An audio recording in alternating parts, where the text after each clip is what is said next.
Today is October 8th, 2008. We're at the Peabody Public Library with Dan Daniel.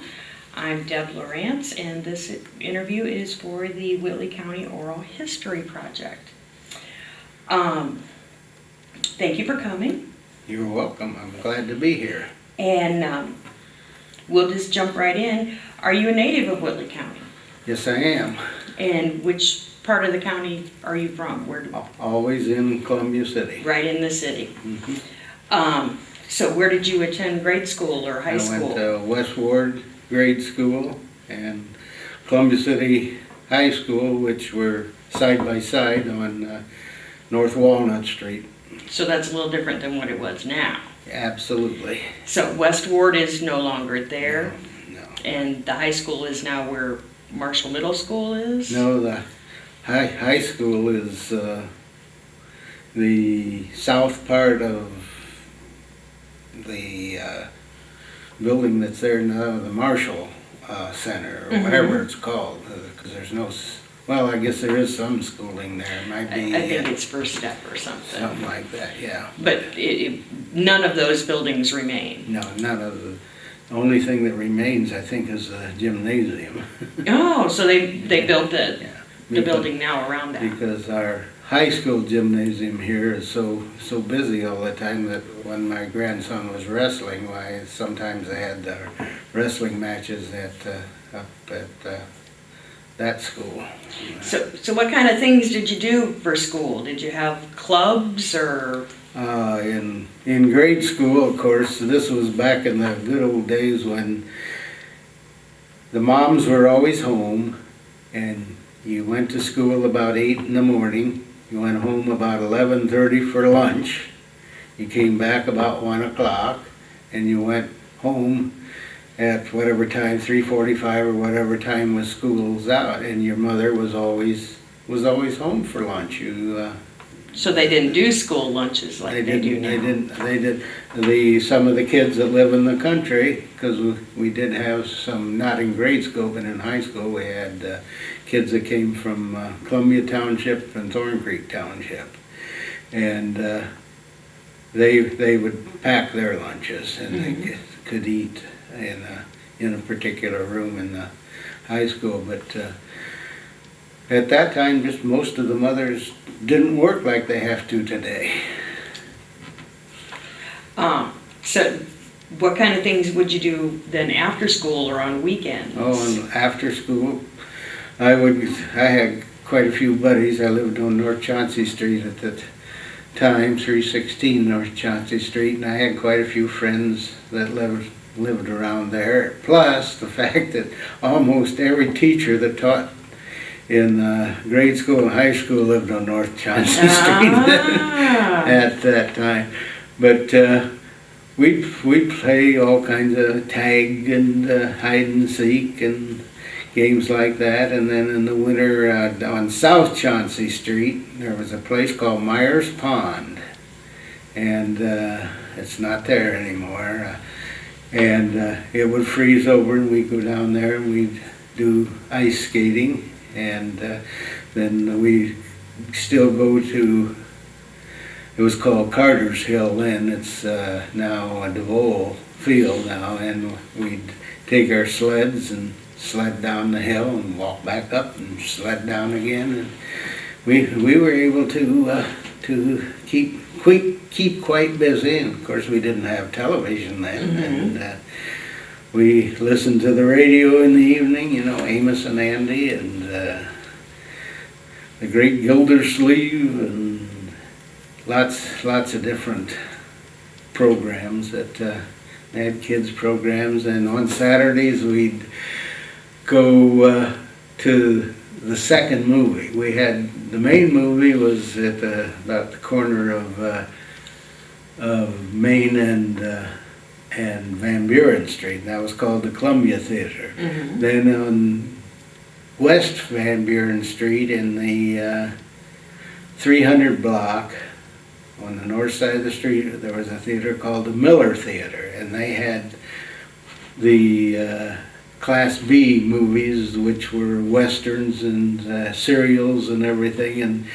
they always had a cereal, and you had to go every Saturday in order to see how the hero was about to die on the previous Saturday, but how he got out of his trouble the next Saturday till he got in again, and then you had to go back the next week, and those serials would last maybe 10 or 12 weeks. And I remember one time I was so sick and everything that I had to go to that theater because I had to find out how this man was going to live. And my mom finally said if I'd bundle up good and come home right after, I could go. And so I did. And that's something that left a lasting memory in my mind. And when we were sick at that time in our lives, if I was sick, why the doctors would make house calls. They'd come. And I can remember one time Dr. Ben Linville was my doctor then. He came to the house and he sat down on my bed and we both went right to the floor. The slats or something broke in. Oh. And it was a funny experience, but we laughed about it afterwards. And he helped my mom and dad fix the bed back up, and Heard quite a few but he stories didn't sit about. down on it anymore. Yeah, I heard quite a few stories about Doc Linville. I hope someone will do an interview about him. When you went to the movies, what did it cost you? I think it was 10 cents, maybe 15 cents at the big movie theater, but it was 10 cents that and then we get a bag of popcorn and maybe a candy bar for another 10 cents. What kind of chores did you have to do to get that kind of money? What kind of chores? Well, I had a paper route for a long time, which I made my own money.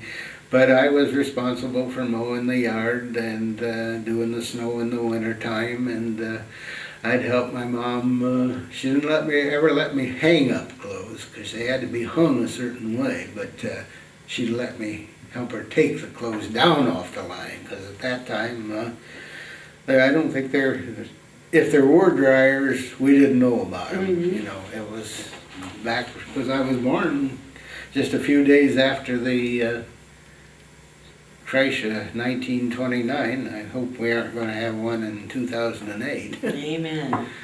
Yeah. You talked about DeVoe Hill. Mhm. What did you call it that it was then? Carter Hill. Carter Hill. Because Van Buren Street went to a couple of houses out there, and one of the people there was Carter's, and I think they donated some land to start, which is called DeVoe Field now. Now, was this before the bypass came in? Was 30 still there? No, this was before the bypass. 31 right out through there. So that was the main route of traffic at that point. Right. Uh-huh. Okay. And I can remember one time when Admiral Byrd's snow cruiser came through town, and it broke down at 604 West Van Buren Street. The reason I know that address is because my mom's sister lived in that house, and we go there quite often to visit her sister and her kids and her husband. And those tires were way taller than any of us were, and it was quite a sight to see them work on it. And they finally got it started, and it went on west again, and it ended up at the South Pole sometime, and I think it's still there to this day. Wow. Yeah, and but that was one of the highlights of my early life. And another highlight of my early life was in 1945 when my dad took me to the World Series in Chicago, and I got to see the Cubs in Detroit. And that was a lot of fun, and had great memories of that. And I thought 2008 might be the year, but as we all know, it wasn't. I bet you had some bragging rights when you came back Yeah. from that, though. All the other kids were Sure. pretty jealous, right? Yeah, they were, and but it was a lot of fun. But you asked me what I did in high school. We played. I was in the band. I played drums. And Mr. Welty, who was the band instructor then, told me that I was the only drummer that he ever had that could march out of step to his own drum beat. I've never forgotten that. And we weren't on the basketball team, but they had a basketball league for all the rest of the kids that wanted to play. And the band members had to practice quite often. So they put all the band members on one team. Well, we were too big for the little league and too little for the big league, so they put us in the little league, and we never lost a game. Well, all right. And we had to practice our band, and Did they have competitions then, like they do now? yeah, You had to go to different places? we went to different places, and we marched in Indianapolis in the rain for Governor Gates's inauguration. And I remember my drum head broke because Oh. water, the new ones today, they don't do that, but they can get wet. But the old ones there were stretched some kind of skin, and they just broke when they got wet. And other things, I was in 4 years of debate, and we went all over the state. We went as far north as the Gary Hammond region, as far south as Terre Haute, Indianapolis, and all the towns around here, Garrett, Auburn, Kendallville, Warsaw, and we had debate meets almost every Saturday, and they were fun, and we got to meet a lot of young kids and from all over, and some of them are still. I'd known a lot of them for many years, but I've lost touch with them now. So, after you were in high school and had a little bit more freedom, what was there to do uptown? Well, there was always Mullendor's confectionery, and that, excuse me, that was the first building west of Flox's store, and it's where David Heriter's law office is now, and he had a confectionery. He popped popcorn and all kinds of sodas, and then he had a section towards the back where you could sit and drink your sodas and visit and everything, and there were pinball machines in there for kids to play, and as I recall then, it cost a nickel to play them. I don't know what they cost now, because I haven't seen pinballs for a long time, but I'm sure some place has them. And but it was our gathering place, and I'd say almost every kid went there at some time during their late grade school, maybe 7th, 8th grade, and all through high school. And, excuse me, and I got, in high school, I got a job at B&W Market. And that would have been on the northeast corner of Chauncey and Van Buren Street. And it was owned by Roy Barnes and Leland Williams.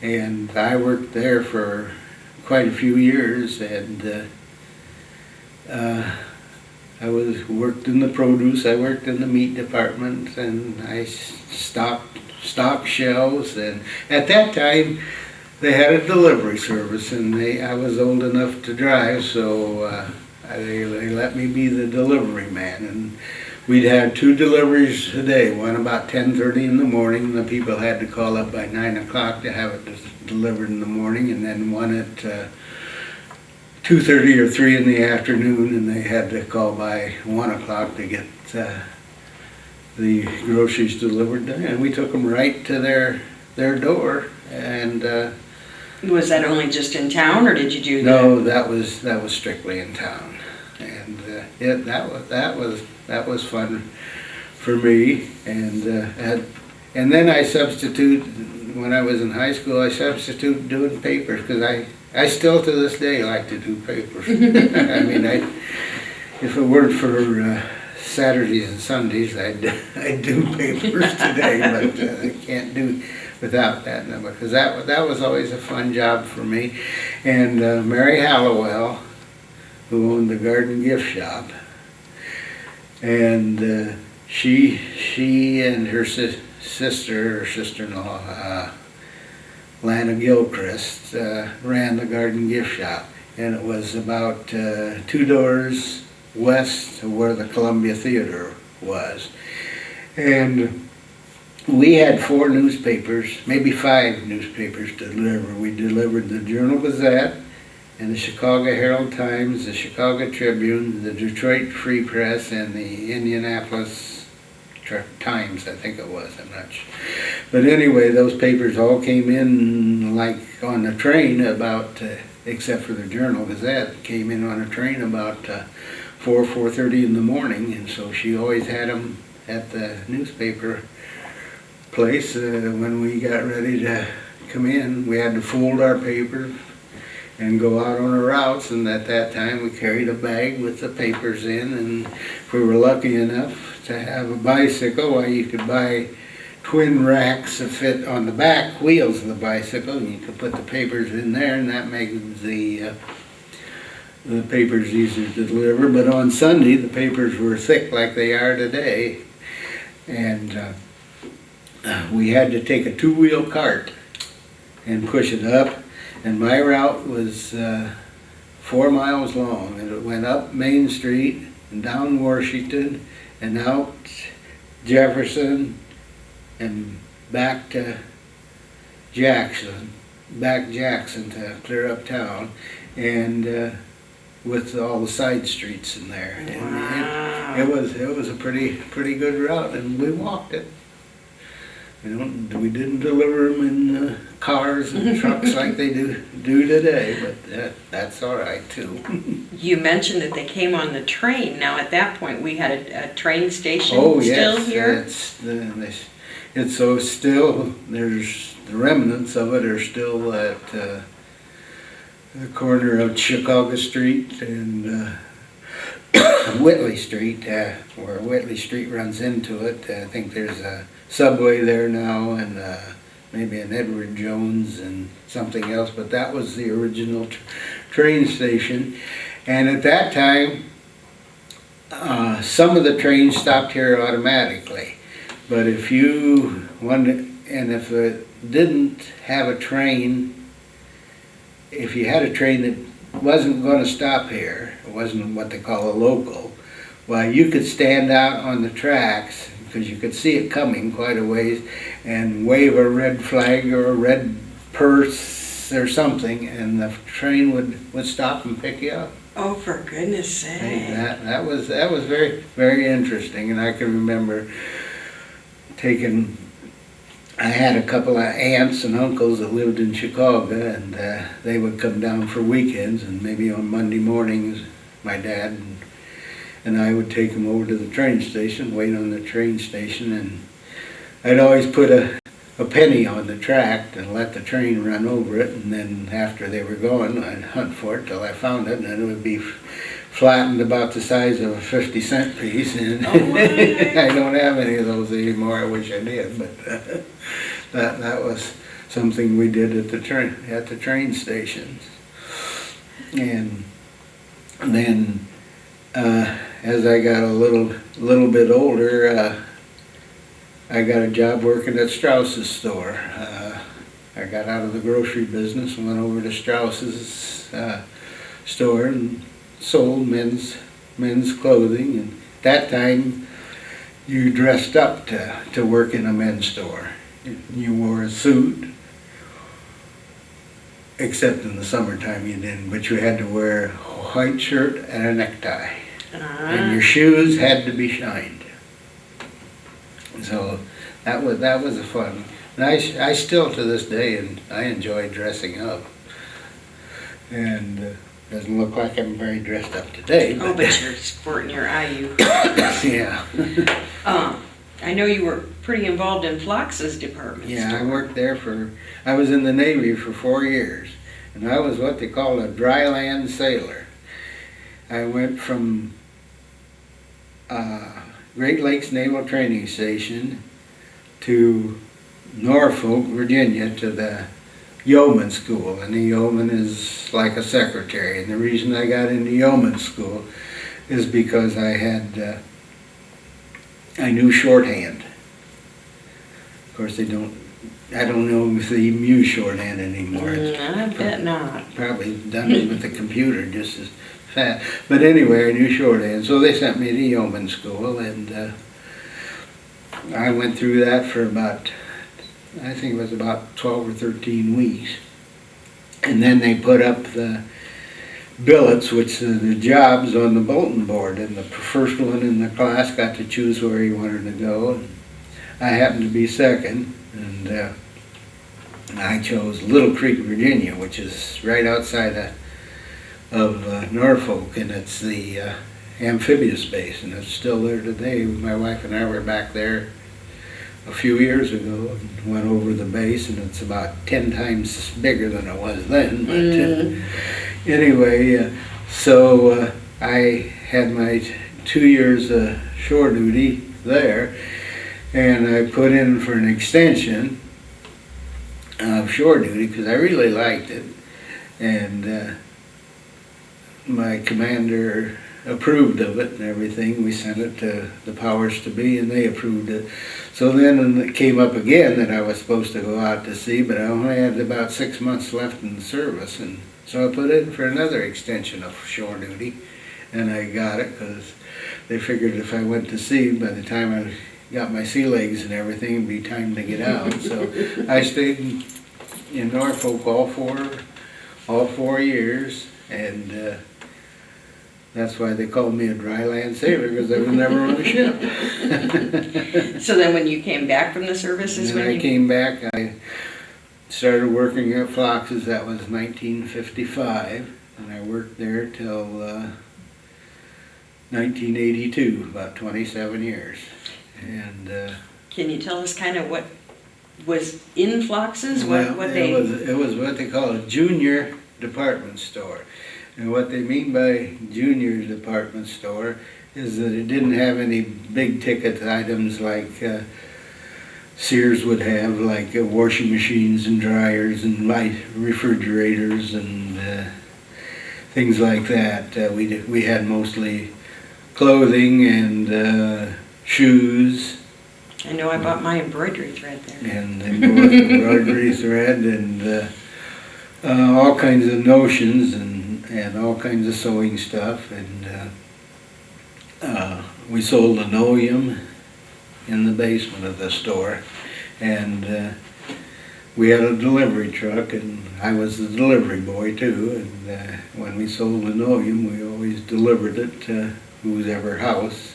Came in 6, 9, and 12 foot widths, and I went quite a ways delivering linoleum. I delivered it up around North Webster several times, and Fort Wayne a few times, and Huntington, I know. So you must have pretty good prices then. We had good prices, and a lot of stores didn't carry linoleum, and so. But I just started out in the shoe department there, selling shoes, and then I became the buyer for the shoe department and still sold shoes. And then I became the manager of the store. He retired, and I became the manager, and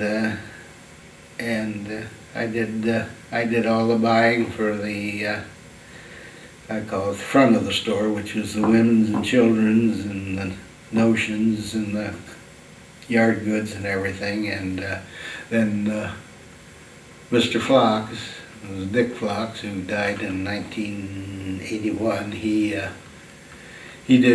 bought for the men's department and everything. We had a very active men's department and a lot of farm things that I think you'd have a hard time finding now. And we had a lot of things in the women's department that I'm sure you couldn't find today. So it was an interesting work, and as I say, I worked there 27 years, and after Mr. Flox died in 1981, I had 4 sons, and I asked them whether any of them would like to come into the business, because I thought about buying it, and but none of them did. And by that time I was getting older, and so I thought, well, I think I'll just close it out, sell the store, and that's what we did. And Eslick, Irvin, and Lefebvre bought it at that time, and it became a kind of a dime store type thing. And then there was a church in the back in the men's department. They did all kinds of religious things back there. They had, and then upstairs they had a tailor. So there were 3 stores in there at once. And in fact, I came back and worked for them on Friday nights. They wanted to know if I could work for them on Friday nights, and I helped them lay out the store and everything. And so that was quite interesting. And then pretty soon I got tired of working every Friday night, and so I quit that and got a job selling cemetery markers and at that time Smith Funeral Home. They still do it. They ran the business, but we had a store down on South Main Street, and I ran the store and sold the stones, and I did that for 20 years. So 4 years in the Navy and 27 years of Flox's and 20 years at the monument store. That was enough, so I retired. Good for you. And I've been enjoying retirement now, and my wife and I, we have, as I said, we have 4 sons. 3 of them live here in Columbia City, and one of them lives in Kaiser, Oregon, which is a suburb of Salem, the capital of Oregon. And we go out to Oregon and California, because my wife has a sister in Stockton, California, and we go out there once or twice a year to visit them. And we enjoy that. I wish we were closer, but we get to see our grandkids that are here, all the time. And I have one that's in the Marine Corps in Okinawa right now, and I just, when was it, the day before yesterday, I baked a bunch of chocolate chip cookies, and I sent him a box of them. Oh, he'll like that. Them, I sent him whatever kind of mail he gets them within a week, so they're still nice and fresh when he gets them. Okay. So, let's see what else we got. Any other stores or businesses in town or in the whole county that you can remember? Or? Oh, I could tell you lots of stores. One time when I was at Flox's and we sold down the basement, other than linoleum, we also that's where we carried our rubber boots and 4 buckles and 5 buckles and knee boots and hip boots and all kinds of goulashes. And anyway, this one gentleman came in one day and he said, I want a pair of cloth tops 4 buckles. Well, they hadn't had cloth top 4 buckles in years and years and years. They used to make them, but they haven't had them for years. And I said, we just don't have them. Everything we got is pure rubber. So he says, well, I guess I'll go up to Hudson's and see if they got a pair. Well, Hudson's had probably been out of business for 10 years, and they were at the corner of Van Buren and Line Street, where McLean and Omspaw at that time were. Oh my! my. And so, then another interesting thing at the store, we carried a line of shoes called Aero Magic, and they were made in Columbus, Ohio. And this company made strictly men's shoes, and they only made about 6 different styles. And they were ones that people just bought year after year after year. Well, this gentleman came in and he says, "Have you got any shoes like I got on?" And I looked at him and I said, "We sure do." He says, "Well, I want a new pair." He says, "I bought these for my wedding." He says, "Now I want a new pair for my son's wedding." So I figured the shoes had to be, 19, my. 20, 21, 22 years old. Oh my. So he had them a long time. But they're, well, just starting on West Van Buren Street, when I was there, it was Fisher's Filling Station. That would have been Walnut and Van Buren, and coming on east there, then it would have been Thompson's Automobiles. They were right in town, not out on 30. They were right in town. That's where I bought my first 2 or 3 cars, were uptown there. Then it was Montgomery Ward, and then it was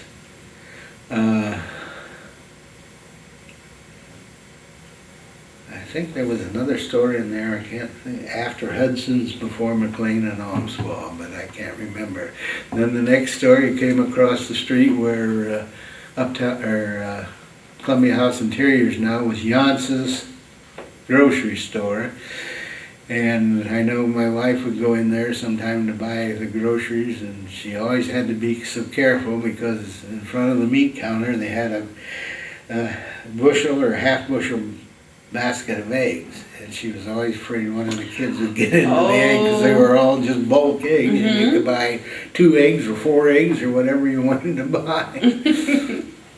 And then next to that was Mullendore and Kuhlman, and they sold office or automobile supplies and tires, and did tire work there. And then the next one was Binder's Meat Market, and they sold some groceries, but mostly meat.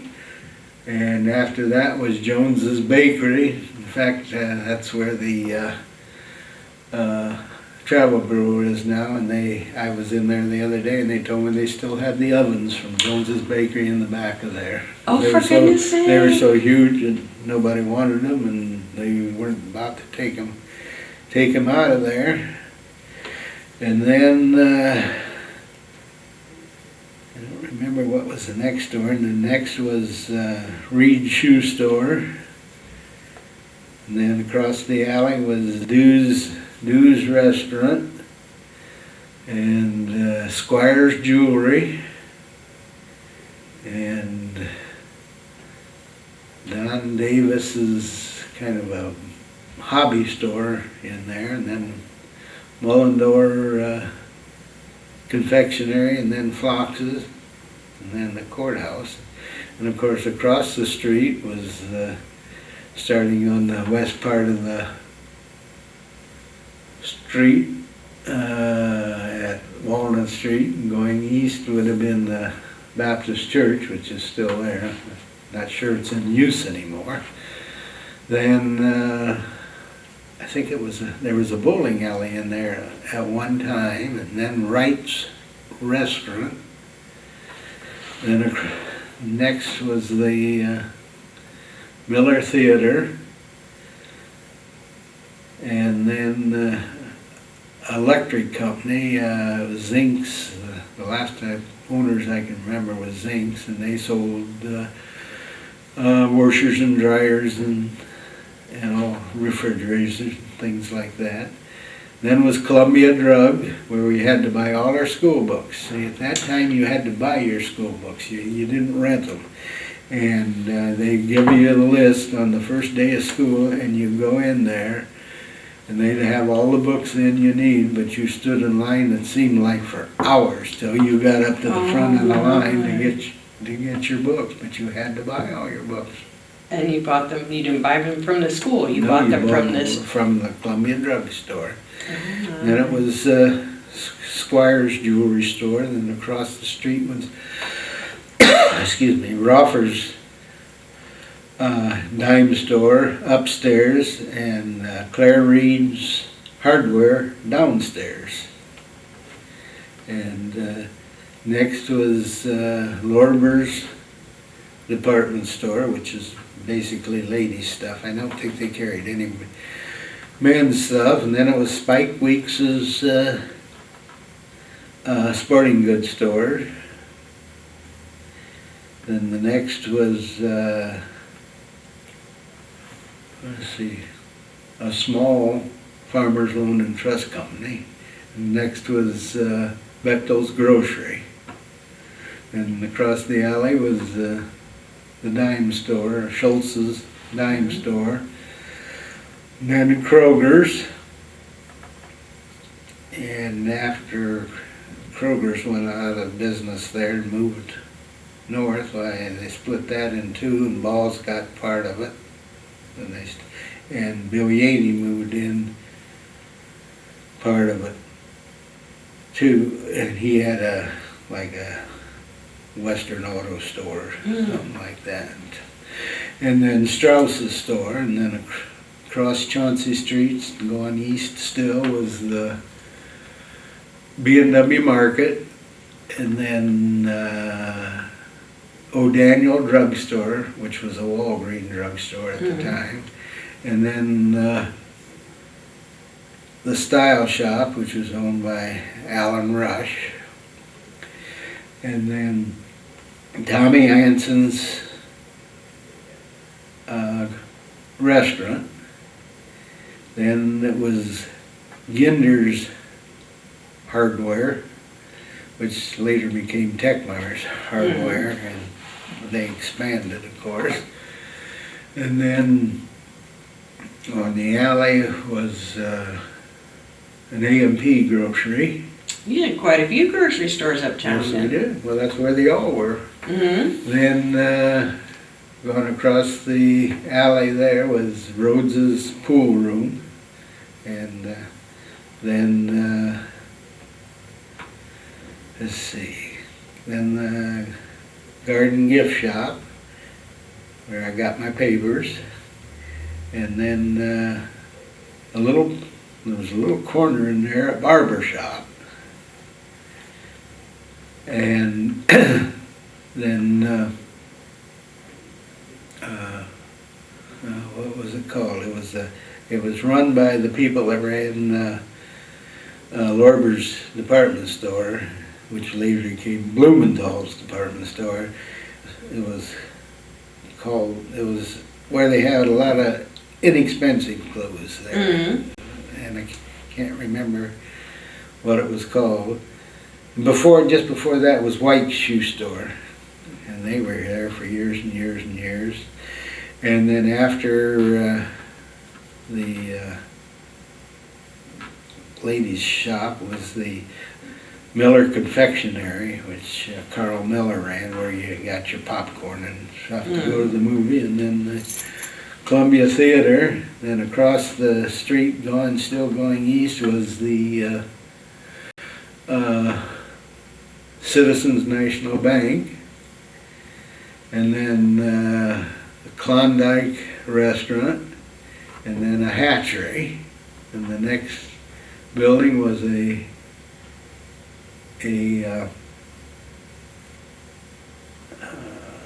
photo shop, camera shop, and where they did photos, and then it was Demone Funeral Home. So that takes you on the up and down the right up and down Van Buren Street.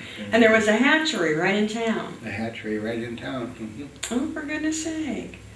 So, what about the social activities in the community? Did you do big 4th of July? No, they had 4th of July works, and they had, of course, Old Settlers Day at that time when I was a kid growing up was one day, Thursday.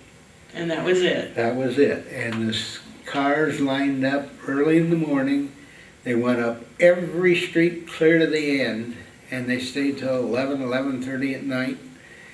And, you got in line to ride, like for me, to the merry-go-round or the Ferris wheel or something, and you may have stood an hour there to get on that ride, because it was so crowded. And, but they come in late Wednesday night, wherever they've been before, and set up during the night. You'd be all ready to go in the morning. They had all kinds of free shows like they still do today. On the courthouse square at that time we had a big band stage on the white wooden band stage where we had on the courthouse lawn. Really? And that's where we played band concerts there during high school in the summertime.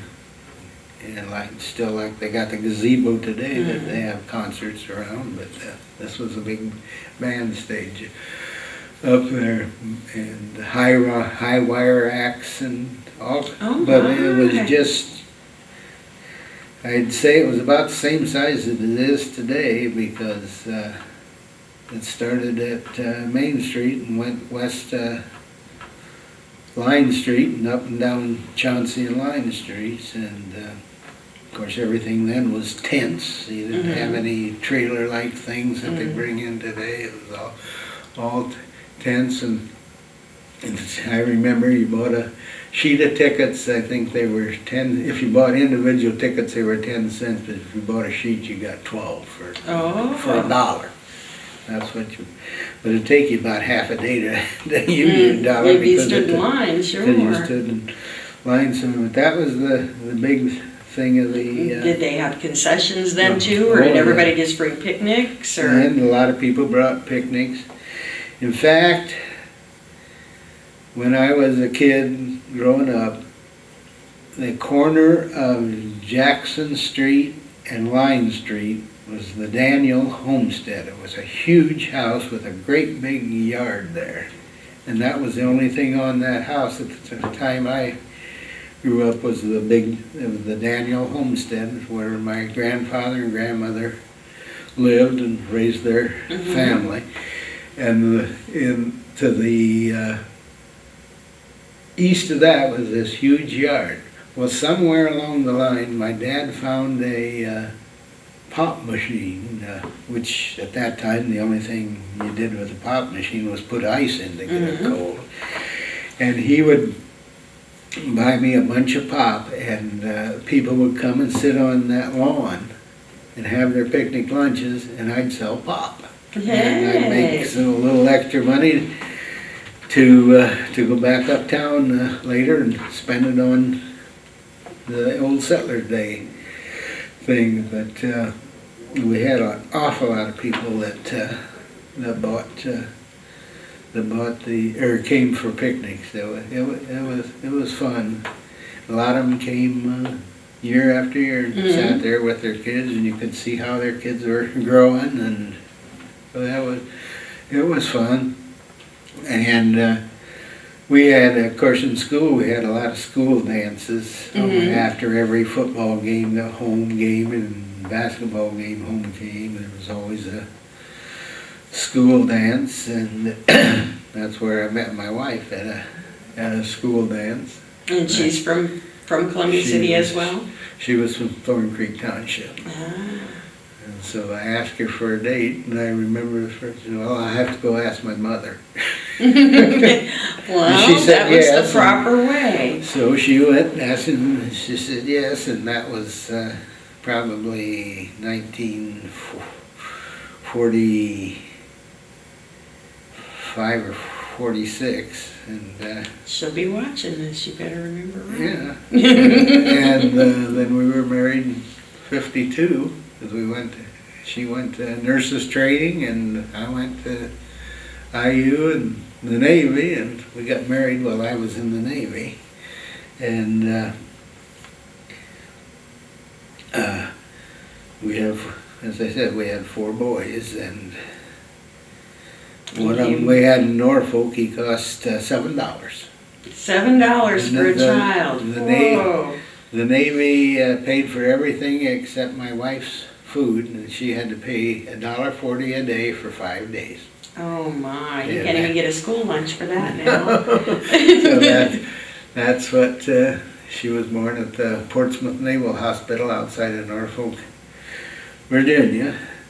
And the other three boys were born here in Columbia City. In the hospital, I bet it's changed a bit Yeah. between then and now. Oh, yeah, it has, and so, but so the three of them live here. One's a teacher at West Noble High School. He teaches robotics and computers, aided drafting, computers, and woodworking. And, Well, I bet only one of the four of those were around when you were in school too. I had woodworking, that was it. But there were no computers and no computer-aided drafting and no robotics. And another one is a buyer, Darren is a buyer for a big plumbing company in Fort Wayne. And a buyer and plus an order person, salesman. And the other one works for Doug, he works for a very interesting company in Fort Wayne called Jensen Cabinets, and they do nothing but work for airports. Like everything new a few years ago when they remodeled Fort Wayne International Airports, they made all the ticket counters, all the kiosks, everything, and that's all they do is commercial things for airplanes. And right now, you'd think as hard a time as the airplane they're having, why they wouldn't be busy, but they're very busy. Well, that's great. A few months ago, they had to lay some people off, but they've called them all back now that they've gotten so much busy. And our oldest son's a lawyer in Salem, Oregon, and he's got his own business and just loves it. Well, Whitley County turns them out right then, right? Well, I think so. Yeah, and Dory and I, since we've retired, we've done a lot of volunteering, and I was on the board for Literary Council for a long time, and I was active in Books on Wheels here at the library, and I'm just getting back into it a little bit now since I was sick last winter and I couldn't do it. But we're doing a little bit of it now, and we like doing that. And we go out to the Humane Society and pet the dogs and cats and take them for walks. Well, she doesn't take the cats for walks, but I take dogs for walks and everything. And she's got her clubs and bridge clubs, and I got my golf, and we stay busy. Well, very good. Well, we appreciate you coming in today. How many feet was that? Well, we've got about almost an hour here. Is that right? Yeah. Yeah. Anything else you can remember that sticks out in your mind that maybe was here then that isn't here now? Okay, let me think. Of course, where the city hall is now is Dr. Herder's offices, and it was before that it was Dr. Hayes, who was a chiropractor. Mm-hmm. He had his offices there, and then became Dr. Herder's and Herder and Wilson, and then they bought the house, and of course where the Bowen Center now is Schrader's Garage. It sold Chrysler and Plymouths, and at that time DeSotas, which are no longer made, and the next building was where Heinen's is now, was the Farm Bureau, where they sold all kinds of farm supplies and everything, and then where the jail is was Stevens Motors, which was the Ford home. So we had quite a few car dealers right in town. Well, they all were in town. And of course Riggs is still where they were. And then let's see, on North Main Street, starting just south of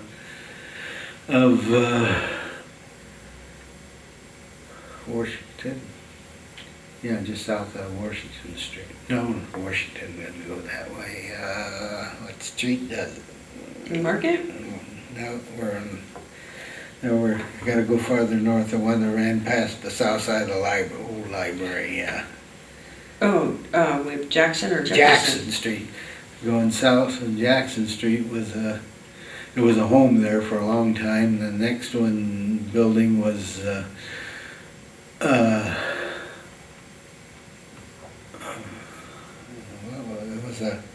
it was a furniture store before it became Ball's Furniture.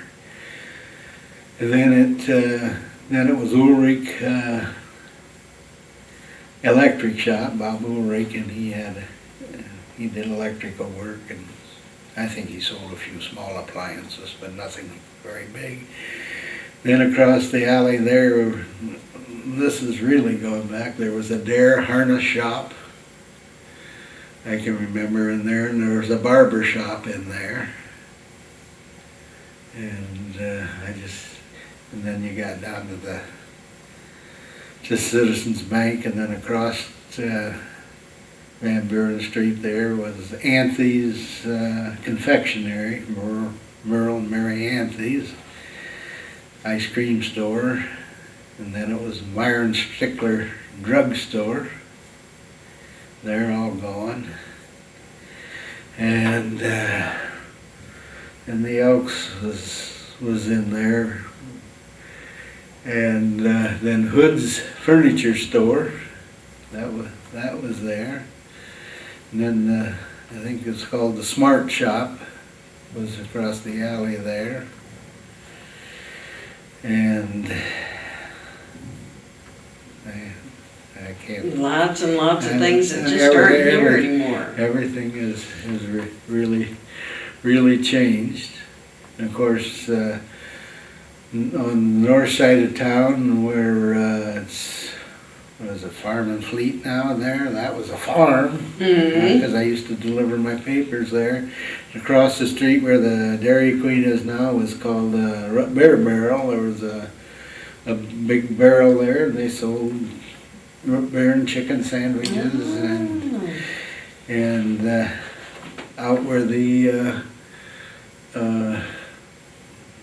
I think it's a Mason building out on Chicago Street, Old 30 was Cleland's filling station, and upstairs there, that's where I got my haircuts. So they had a barber upstairs there, and across the street there was a bunch of little motels that Cleland's ran, and they were little log cabins, and the last I knew there were still some out at Tri Lakes. And at that point, that was the main highway. That was the main highway, and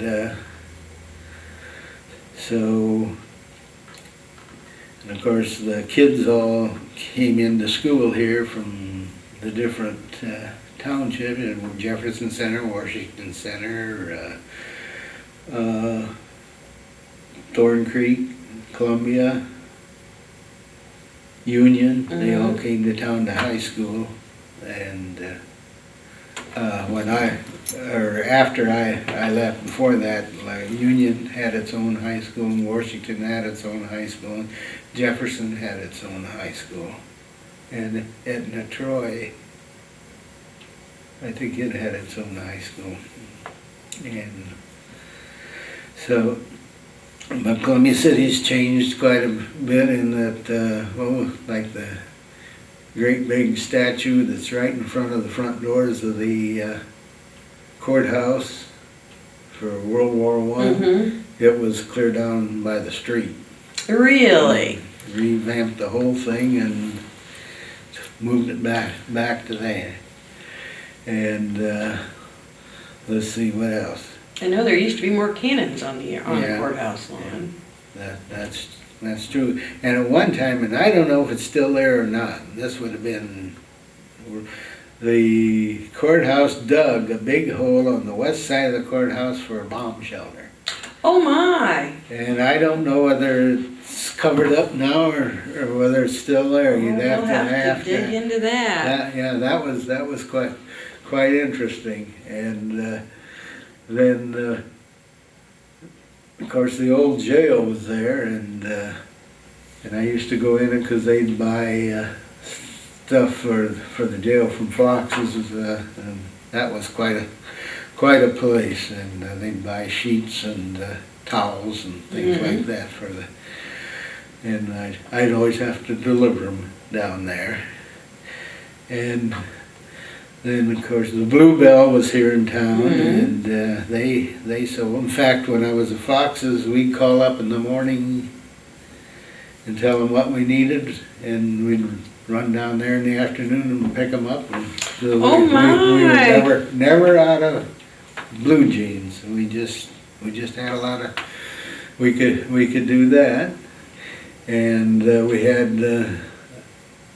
an onion place right across the street from, or right east of Bluebell. There was a place just north of the cemetery where you could buy, or they stored onions. And then they had two junkyards here in town. Levin's was at the corner of Whitley and Ellsworth Street, on the southwest corner. And I can remember once my kids went all around the neighborhood, and they got a great big wagon full of newspapers, and they took them down to Levin's junkyard, and he sold them to him, and he gave them each a dime. And then he talked them into buying a Coke out of his Coke machine, and the Cokes were a dime at that time. And so the kids came home with no money and a belly full of Coke. Oh my! And then on across Chicago Street on Swihart Street, I believe it was, there was Heller's junkyard, and they were strictly where they bought junk. It wasn't just automobiles or anything. It was any kind of anything, newspapers, steel, anything that you took eaves off your house, and why they buy all that metal and everything. So it was quite interesting to do that. And I got a few minutes yet. You got about 3 minutes. Well, I'll tell you a little about my family. My grandfather Strauss came from Germany and came to Columbia City. He landed in New York and then went to Pennsylvania where his brother was, and then he ended up here in Columbia City. And my grandfather Daniel came from Germany also, and he was a kind of a salesman when he first got to Columbia City, and he had a bag of things that he sold, and he walked where if he walked out in the country, and he walked all over to sell these things till he bought enough money, and they built this big house, and he had a barn on it, and because that time he could raise animals in town, and he raised a few cows there, and then he got a livestock truck, and he and my dad and his brother, and they ran a livestock truck, and they bought a farm out south of town. So, and my grandfather had just filled the barn with oats upstairs that day, and he was sitting there in the door of the barn that collapsed on him, and that's how he was killed. And my other grandfather died old age, grandfather Strauss, and neither one of my grandmothers I did not know, because they were